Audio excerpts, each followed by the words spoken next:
کامران صبحان جوان 23 ساله توجیک که در حمله به مسجد شیعیان در شهر شیراز ایران عیبدار می شود قبلا در مهاجرت مهنتی در روسیه بوده است. تا حال روشن نیست که او طریق کدام خسر یا کشور از روسیه به خاک ایران وارد شده است.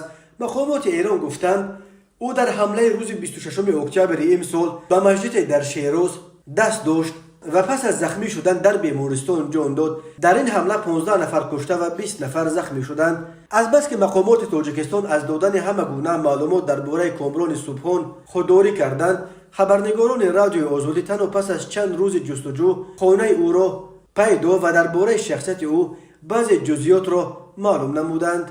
روز 14 نوامبر خانواده‌اش در کوچه رومی شهر حصار نخواستند درباره کامران صحبت کنند. به اطلاع دریافتی رادیوی آزادی، کامران 3 سال پیش از تاجیکستان به شهر مسکو روسیه به مهاجرت مهنتی رفته است. او پس از ختم مکتب میانه همگی 1 سال در دانشکده صاحبکاری و خدمت تاجیکستان خوانده است و تحصیل را در این دانشکده به آخر نرسانیده است. کامران صبحان تا نیمهای ماه آگوست سال جاری با پیوندانش تماس داشته است. از بس که پدر و مادر و اهل خاندانش از صحبت خودداری نمودند، گفتند دشوار است که ماهای آخر او از کدام عقیده ها پیروی میکرد، ولی در مکتب میانه که او تحصیل کرده است از کامران یک جوان آرام طبیعت یاد میکنند.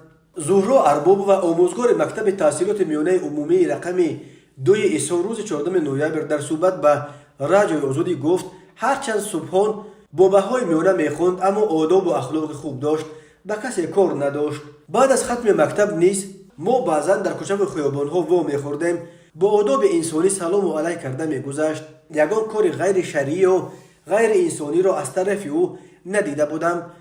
بچه با آداب بود، هنگام تحصیل به کسی ضررش نمی‌رسید. افزود زهرا ارباب و این صحبت‌ها تقریبا همیشه وقتی کسی به چنین حمله و عیبدار می‌شود صدا می‌دهند. احتمال می‌رود مقامات تاجیکستان درباره کامران صبحان معلومات بیشتر دهند. حادثه حمله به مسجد شیعیان در شهر شیراز ایران روز 26 اکتبر امسال روی داد. بنا به خبر رسانه‌های ایرانی، کامران همراه چند نفر از آذربایجان و افغانستان به عبادتگاه در شهر شیراز حمله کردند و در نتیجه 15 نفر از جمله چند زن و کودک جان باختند و 20 نفر زخمی شدند.